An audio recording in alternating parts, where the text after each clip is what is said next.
Oke baik, Assalamualaikum warahmatullahi wabarakatuh Bapak Ibu ASN dan pensiunan PNS yang terhormat. Jumpa lagi di channel ASN 421, konsisten menyampaikan informasi valid dan komitmen melawan berita hoax. Di video kali ini Bapak Ibu, kami akan membahas terkait pertanyaan di kolom komentar ya. Yang banyak menanyakan narasinya adalah apakah kemudian Pak Presiden Prabowo selaku presiden baru kita ya, itu akan melanjutkan tunjangan yang diterima pensiunan PNS selama ini.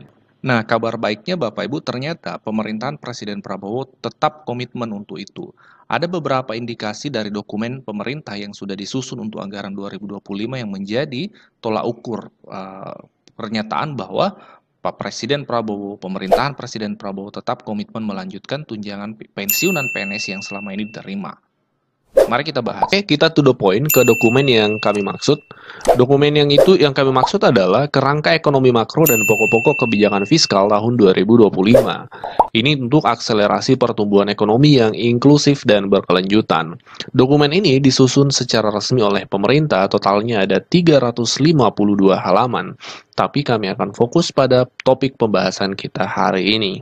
Jadi ada dua berita baik dalam dokumen ini ya. Yang pertama adalah kita baca di sini supaya kita memahami isinya.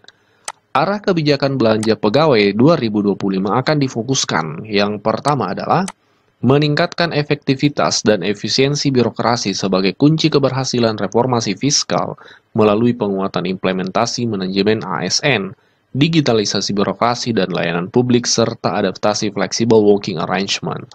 Nah, poin kedua ini yang menarik Bapak Ibu.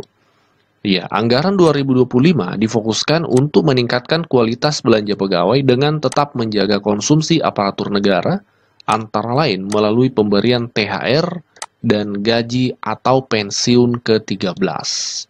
Ini menjawab banyak pertanyaan juga di kolom komentar, seperti apa terkait kebijakan THR dan gaji ke-13 di 2025. Mengingat kita ketahui 2025 adalah masa pemerintahan di mana yang memimpin adalah Presiden terpilih Pak Prabowo Subianto.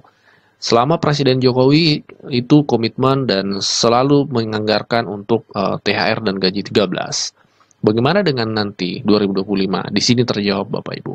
Ini adalah dokumen yang disusun oleh pemerintah dan di sini tertuang jelas bahwa THR dan gaji 13 untuk 2025 itu tetap dilanjutkan. Dan yang kedua adalah berita baik yang kedua, di sini disebutkan adanya penyesuaian gaji ASN. Berbicara tentang penyesuaian gaji ASN, berdasarkan penjelasan dari Menko Perekonomian, itu mengarah pada kenaikan gaji ASN. Adapun jadwal dan besarannya memang belum ada informasi detail Bapak Ibu, tapi intinya sudah ada disebutkan dalam anggaran 2025 penyesuaian gaji ASN. Dan kita ketahui selama ini, karena banyak juga pertanyaan dari Bapak Ibu pensiunan ya, bagaimana dengan gaji pensiunan? Apakah ada kenaikan juga? Nah, kalau kita melihat pola selama ini Bapak Ibu, kenaikan gaji ASN itu selalu bersamaan dengan kenaikan gaji pensiunan. Jadi kalau pola itu tetap terjaga, maka 2025 penyesuaian gaji ASN juga berarti penyesuaian gaji pensiunan. Yang pasti kita tunggu nanti untuk 2025 terkait penyesuaian gaji ini. Yang pasti dua berita baik hari ini, untuk 2025 THR dan gaji 13 tetap ada anggarannya, kemudian ada penyesuaian gaji. Nah, untuk lebih detail seperti apa anggaran 2025 RAPBN 2025 yang menyebutkan bahwa sudah disepakati, sudah dibicarakan antara pemerintahan saat ini dengan pemerintahan yang akan datang, mari simak penjelasan dari Ibu Menteri Keuangan. Untuk postur APBN ini menggambarkan amplop besarnya. Tapi beberapa spesifik memang mohon maaf belum bisa dispesifikkan karena ada kan nanti memberikan kepada pemerintahan baru mengenai bagaimana nanti format kabinetnya, siapa yang akan in charge untuk program apa. Itu ciri dari transisinya itu tadi. Tapi kami terus berkoordinasi dan berkomunikasi sehingga kalau sampai kemudian sudah ada keputusan politik dan kemudian ada keputusan secara birokratis yaitu badan atau siapa yang akan ditunjuk, kita langsung bisa mendukungnya melalui anggarannya. Itulah yang kita sebut transisi melalui sinkronisasi dan koordinasi. Selamat sore Bapak Ibu Menteri semuanya. Saya Givari dari Kumparan. Ada beberapa pertanyaan nih Pak. Yang pertama Pak, saya mau memastikan Pak terkait tadi di pidato keuangan Pak Presiden nggak sebut kenaikan gaji PNS di 2025. Nah itu sebenarnya jadi naik atau enggak Pak? Kalau jadi itu mungkin berapa gitu Pak? Terima kasih. Semuanya diborong ke Ibu Menteri Keuangan. Ada pertanyaan berulang. Jadi mungkin udah cukup ini. Silakan Bu Menteri Keuangan. Baik, tadi sudah disampaikan ini adalah APBN transisi. Dan sebagian dari transisi itu nature-nya ada yang sudah spesifik dari sisi angka, ada yang belum spesifik angkanya untuk program-program baru terutama, atau program lama yang akan diteruskan. Jadi seperti yang tadi saya sampaikan di dalam presentasi bahwa APBN ini tadi belanja KL termasuk tadi dari Kementerian Pertanian yang menyampaikan atau Menteri PUPR kok anggaran saya masih kecil gitu. Karena sebagian cukup signifikan itu masih di-retain nanti presiden-elect yang akan nentuin. Gitu ya. Jadi kalau tadi Pak Menteri PUPR atau Menteri Pertanian mengatakan memang penting dan memang itu penting disampaikan oleh Presiden-elect.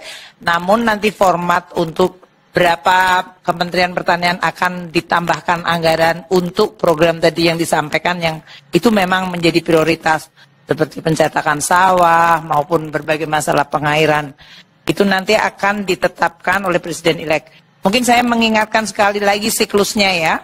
Kita sampaikan ke DPR dan DPR sudah tahu bahwa ini adalah baseline APBN. Kita akan bahas sebagian nanti di dalam pembahasan KL-KL ini kan oleh menteri saat ini.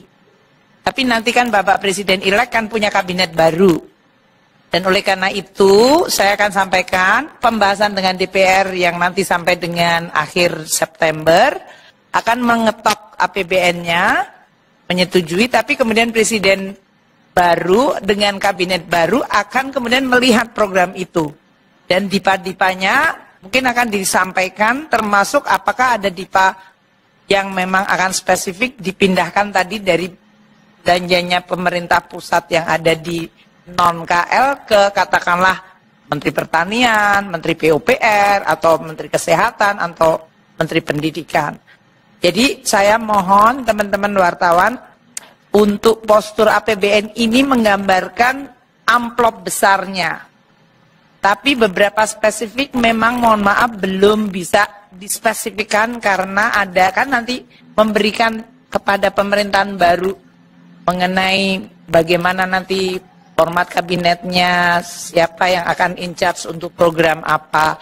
Itu ciri dari transisinya itu tadi. Tapi kami terus berkoordinasi dan komunikasi sehingga kalau sampai kemudian sudah ada keputusan politik dan kemudian ada keputusan secara birokratis yaitu badan atau siapa yang akan ditunjuk, kita langsung bisa mendukungnya melalui anggarannya. Itulah yang kita sebut transisi melalui sinkronisasi dan koordinasi.